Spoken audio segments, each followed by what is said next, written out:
Sweetie, written by G. Wayne Miller, narrated by Charles Connover.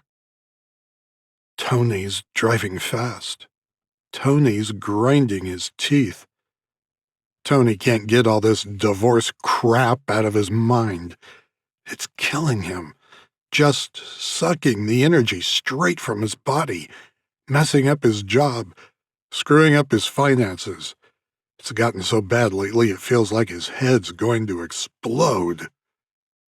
He remembers yesterday, that incredible hassle at the IGA. All he wanted was iron pills to fortify his body. You'd think that would have been simple, wouldn't you? A big store like that with a medicine aisle 100 feet long? But no. "We're temporarily out of iron pills," the pipsqueak clerk said. "Sorry, sir." But you can't pull a fast one on Tony. Tony knew all right. The little pipsqueak was lying. The little pipsqueak was hiding them from him, no doubt on orders from the bitch, who was conspiring against him in extremely creative ways lately. That's what Tony told the police when they came to calm things down, that it was all part of the conspiracy. That's what he made sure they wrote into their report. Tony keeps driving. He's getting all worked up again. The bitch. One of these days she's going to get hers. Jesus fucking Mary. There's something in the road. It's blocking the way. It's like it materialized out of thin air. Tony hits the brakes. Jesus! Damn near hit it. Tony takes a huge breath. His temples are pounding and he's trying to get a grip. What the hell is it? He squints. Looks like some kind of blanket, some kind of a duffel bag or gunny sack, maybe a sleeping bag, all ratty and torn. Tony gets out of the car, a Hyundai. Instinct tells him to look up and down the road, and so he does. You'd think he was some kind of common criminal. Jesus, what divorce will do to a guy. He pats his underarm to make sure his pistol's still there. You never know what's around the next corner.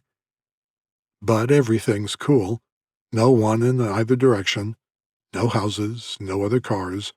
Nothing but trees and fields, and a long stone wall running up one side of this two-lane blacktop that bisects the Connecticut countryside. Tony walks around to the front of his car. It's a blanket, all right. One of those Army surplus jobs. What the hell's a blanket doing in the road? What's in the blanket? There's definitely something in it. Something the size of an animal. Oh, Christ, he thinks. Some assholes dumped his dead dog out here in the middle of nowhere. These hicks will pull shit like that. Why the hell did he ever move out here anyway? Because of her, of course. Because of Louise, the bitch. Except it's not a dog, as he discovers when he unwraps it. It's a baby girl, a dead baby girl. And not a scratch on her precious little body, not a cut or a bruise or a single drop of blood. He looks at her carefully, not at all repulsed by what he sees. How could he be? What a pretty young thing. Her eyes are open and blue as sky. Her hair is blonde. Her skin is white and flawless as a pearl in a jewelry store window. Not a stitch of clothing on, not even a diaper, or a frilly little pink bonnet. Should he touch her? Something inside of him wants to, just once. Now, while nobody's looking. That would be all right, wouldn't it? If her father had happened upon her, that would be the first thing he'd do, wouldn't it? Not just touch, but pick her up and give her a great big hug. He won't go that far, but he will let his finger brush her cheek.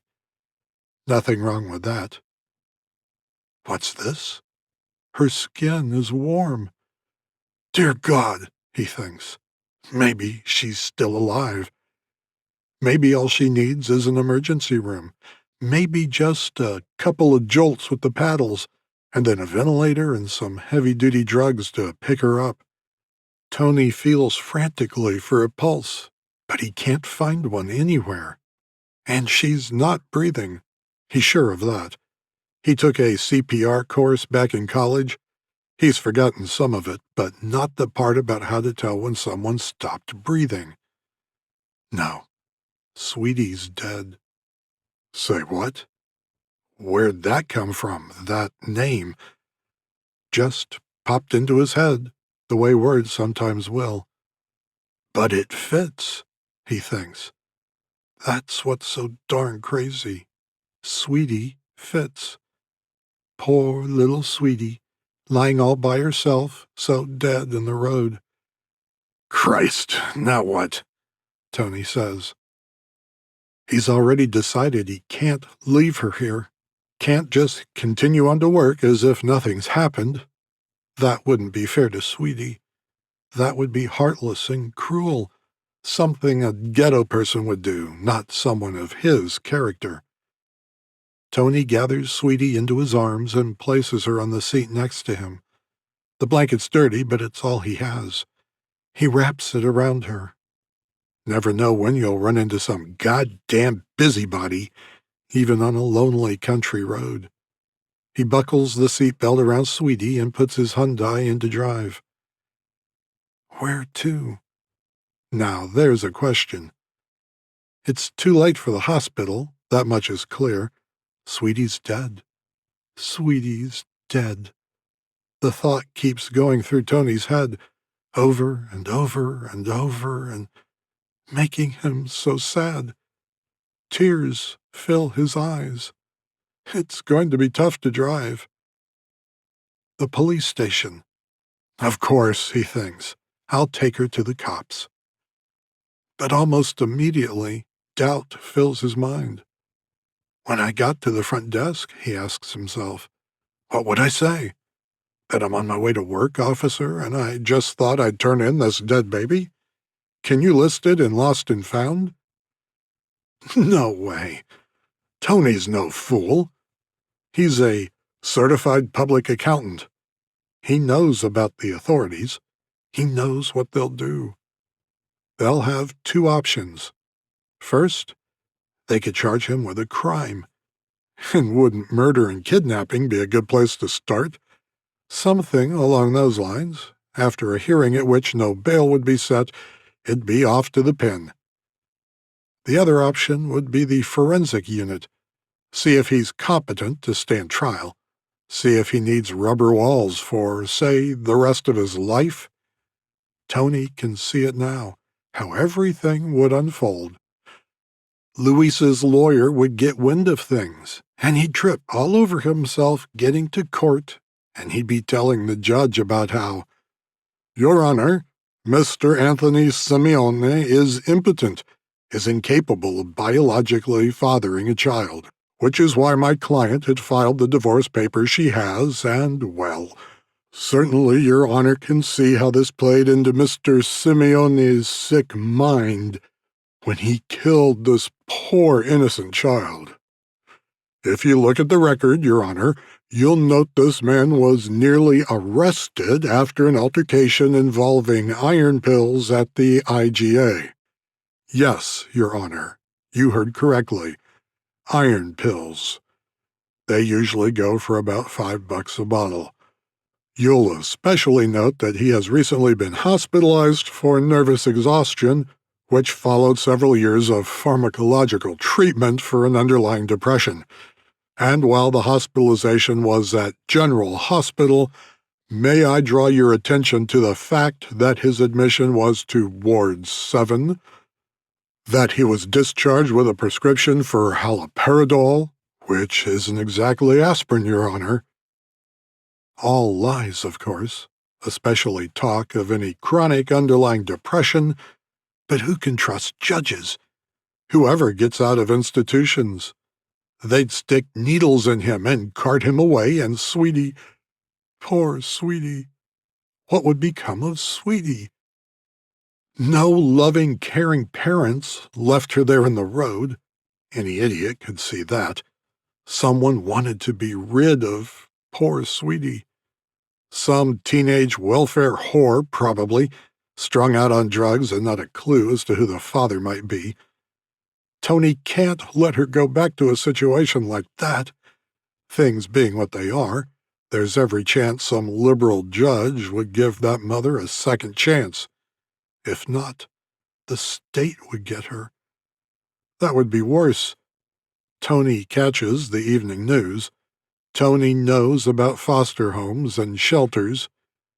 No, Tony can't let any of that happen. Tony pulls into his driveway. For the first time since being served with papers, Tony is thankful for the bitch. At least she's moved out. True, it was into that fuckhead Peter Downing's place, but those two shacking up was only a matter of time anyway. Better to get that messy detail out of the way. And Tony has the house. At least, for now. Tony can be alone, which is all he wants lately. Tony hits the switch to the overhead. The garage opens. Tony drives in and closes the door behind him. He uncovers Sweetie. Must be hot under that blanket. He lifts her in his arms. Her skin is very warm. He hopes it's not a fever. When Tony was a kid, he got St. Joseph's aspirin. They don't sell it anymore. They sell St. Joseph's acetaminophen. How the world's changed, Tony thinks as they go in. He sets Sweetie down on the couch and dials the phone. As it's ringing, he closes the front drapes. "Rosalind?" Tony says when his call's answered. "Tony?" says his secretary. "I'm not having a good day. The bitch is at it again." "I understand." "Anything that needs my attention over there?" "Nothing that can't wait until tomorrow." "Good. I'll see you first thing in the morning." "Hang in there, Tony," Rosalind says. "Remember, it's always darkest before dawn." Tony hangs up and takes the phone off the hook. No interruptions today, which is barely 8 years old and already momentous beyond all contemplation. He looks over at Sweetie. Is it his imagination, or has she shifted position? Not halfway across the couch or anything dramatic like that, but maybe a teensy-weensy inch or two? As if she were trying to get into the kitchen? As if she might be hungry? Of course you're hungry, he thinks.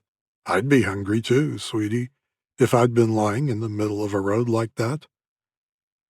Tony rummages through his cabinets, but the best he can find is instant oatmeal.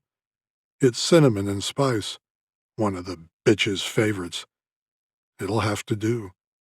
Tony mixes up a bowl, and as it sits on the stove, cooling to baby temperature, he wonders how he will feed her. But he doesn't wonder for long. He's remembering Louise. For years, the bitch had tried to get pregnant. They'd gone to fertility specialists, even tried a treatment in Acapulco, all without luck. Artificial insemination had worked. On the first try, the bitch had gotten pregnant. All the way into the 3rd trimester, there were no complications. The Simeones could breathe easier. At least easy enough to buy a crib, a high chair, sleepers, and bonnets in pink and blue. They'd painted the spare bedroom. They'd put up curtains. And in her 8th month, Louise Simeone had miscarried. Miscarried, and blamed it on his Xanax, which he'd only ever taken once or twice years and years ago, he swore. 6 months later, she'd filed for divorce. Well, so the bitch was good for something after all. The crib and high chair are still down cellar. He saw them just last week, when he'd stowed away the assault rifle and ammunition he'd procured in case things turned too crazy. Tony gets the chair, brings it into the kitchen, and settles Sweetie into it. There now, he says, bending her knees. It's not easy, bending her knees. Like all her joints, they are very stiff. It's never good, Tony thinks, for babies to lie in the road. For you, sweetie, he says. Have to have your nourishment if you want to grow up big and strong. He tries spooning some oatmeal into her mouth, but Sweetie doesn't eat. Sweetie's probably tired, he says. Sweetie needs her rest. You wait here while Daddy sets up your crib. The crib is still in its box, but it goes together without a hitch. Tony's always been a handy sort of guy. He hangs the Fisher-Price mobile the bitch got during her shower. He slips a sheet over the mattress. He shakes the dust out of the curtains and sprays a generous amount of Lysol. You never can tell about germs.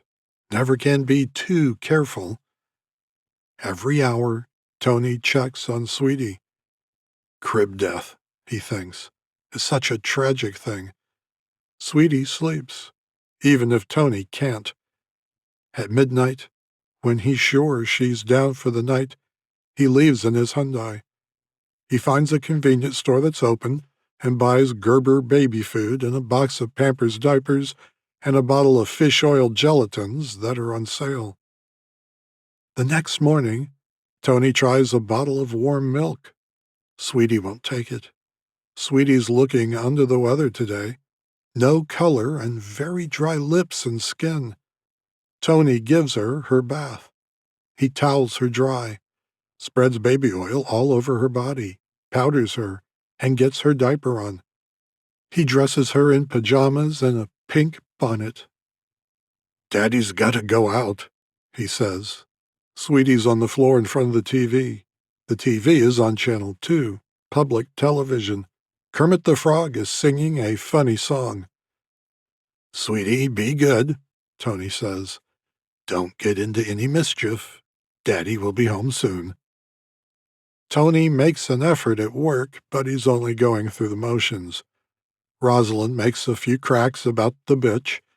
Tony mentions the fact that it's the Friday before the long 4th of July weekend. They laugh. Tony leaves before lunch. Since the stock market crash, things have been marginal at Simeone and Smith. A year ago, Roger Smith left to go sell insurance. Since then, it's been only Tony and Rosalind and a part-time clerk. By Saturday afternoon, the smell is god-awful. Tony keeps bathing Sweetie, but it isn't doing any good. Powder's not helping either. Tony's worried. Sweetie seems to have developed some sort of terrible rash. Must be this July weather, so sticky and hot. The skin is broken in several spots, and what appears to be blisters have popped up on her ankles, wrists, and cheeks, the back of her neck. Poor Sweetie, he says as he rocks her by the TV. Poor Sweetie. Tony's thoughts are racing now. Before Sweetie, the minutes crawled. Now time's speeding up. Right now it's racing like a rocket. Sweetie desperately needs a doctor, but Tony doesn't have one. At least not a GP or anyone like that. He'd have to take her to a walk-in clinic or a hospital. Tony knows what they'd do. They'd take Sweetie behind some curtain and then start asking him all sorts of prying questions. They'd want to know who Sweetie's mother was, the name of her pediatrician, the number of her insurance. And while one of them was getting to the bottom of all that, another of them would be placing a 911 call. Tony's got mammalian diving reflex on his mind. Last winter, there were articles about it in the paper. In children, he read, it's especially well developed. The younger the better. There are cases on record of kids falling through ice and lasting an hour or more. On kids, cold water seems to have a preservative effect. Why shouldn't it have curative powers as well? That's nothing but simple logic. This lousy heat wave they're in, It just seems to bring everyone down. Fans don't help, and Tony's central air conditioning is on the blink. Water, he thinks. Cool, clear water. Ice water. He's experiencing divine inspiration. I won't be gone long, he says to Sweetie as he pockets his keys. Daddy's going to make everything okay. The pet shop is 3/4 of an hour away. Thank God it's well stocked. Thank God they take MasterCard and their little telephone verification machine is on the blink. He'd hate to have to use heavy force, although a man like him must be prepared for anything, and he is. Tony buys their biggest pump, their biggest filter and fancy hood, 200 feet of clear plastic tubing, and their biggest tank, a 100-gallon job. The tank barely fits in the car. Tony has to move the front seats all the way forward to get it in. It's almost dark by the time he gets back. Sweetie's where he left her, in front of a fan. Daddy won't be long now, Sweetie, he says. Tony goes down cellar. He has a workshop down there. He has a second refrigerator. He moves a sturdy old dresser next to it. He puts the aquarium on the dresser and hooks up the filter and pump. With his 1/2-inch Black & Decker, he drills a series of holes through the refrigerator walls. He threads several lengths of tubing through the holes and connects the ends to the pump to complete the circuit. He seals the holes with silicone adhesive and gets a garden hose ready. That's my Sweetie, he says when he places her inside the tank. She fits easily. Tony starts filling the tank. There's only one problem. Sweetie floats. The water's rising and she's going up with it. That'll never do. Sweetie has to be submerged. With his free hand, he holds her under. Her lips flutter and air bubbles come out of her mouth. Tony lets go. Sweetie bobs to the surface. Boy, is this ever tough. Tony shuts off the hose and ponders the situation. Soon, it dawns on him. Hammers. That's what he needs. Hammers to weigh her down. And he has hammers. Hammers galore. He gets his 3 heaviest. They do the trick. Sweetie's underwater now. He fills to the top and starts the pump. He checks for leaks. There are none. Yes, Tony's always been handy. Tony was an Eagle Scout. Tony's father was an automotive mechanic, the best there was. Such a beautiful baby, he says as he looks into the tank. Such a beautiful Sweetie. Daddy's taking good care of you now. Nothing in the world to worry about now. That night he takes his bed apart. He reassembles it next to Sweetie's tank. He puts the overhead light on. It casts a purplish tint. Very flattering to Sweetie. The sound of the pump lulls Tony to sleep. For the first time in weeks, he doesn't wake until well after dawn. Sunday is such a pleasant day, just relaxed and quiet and finally cool. For breakfast, he has his usual V8 juice, oat bran, lecithin, and 14 vitamin pills. He spends a couple of hours oiling his assault rifle and resharpening his survival knives. Then he takes Sweetie out, but she's still not interested in a bottle. That's okay. Whatever Sweetie wants. On Monday, Tony's up at 6. The temperature inside Sweetie's tank is 38 degrees. Perfect. Sweetie's doing just fine.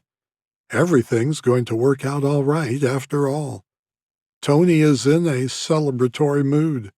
It's the 4th of July and Daddy's with his little girl. This calls for champagne.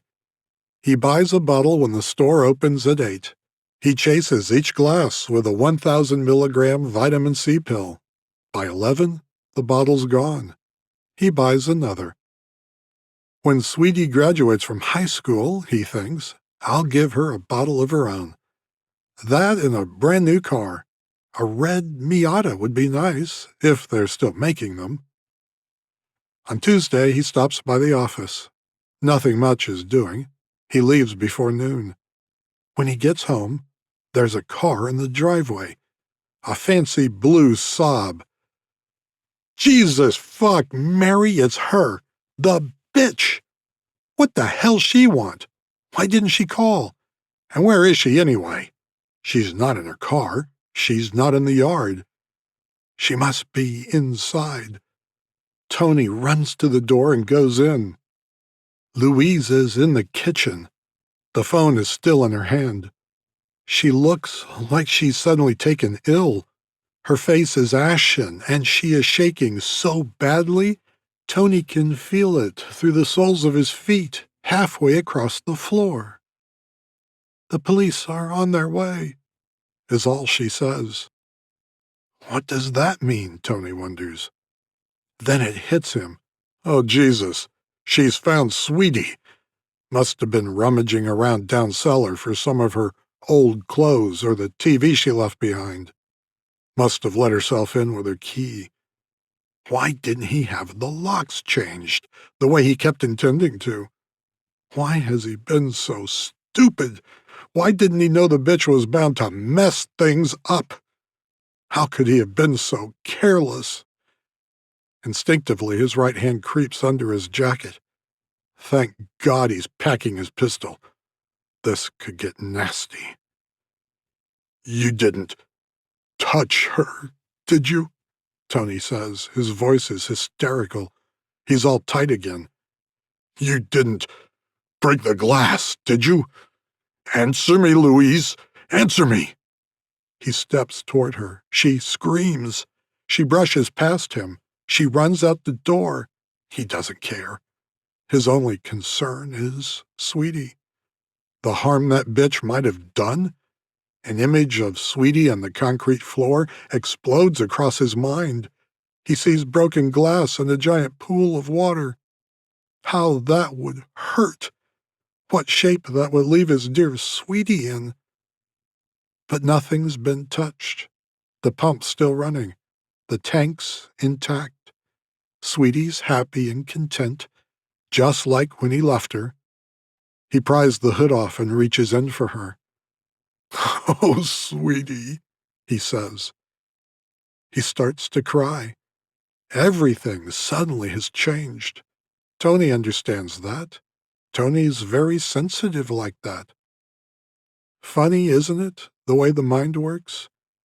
You'd think a guy would have blotted almost everything about his ex from the old memory bank, but quite the opposite's been true for Tony.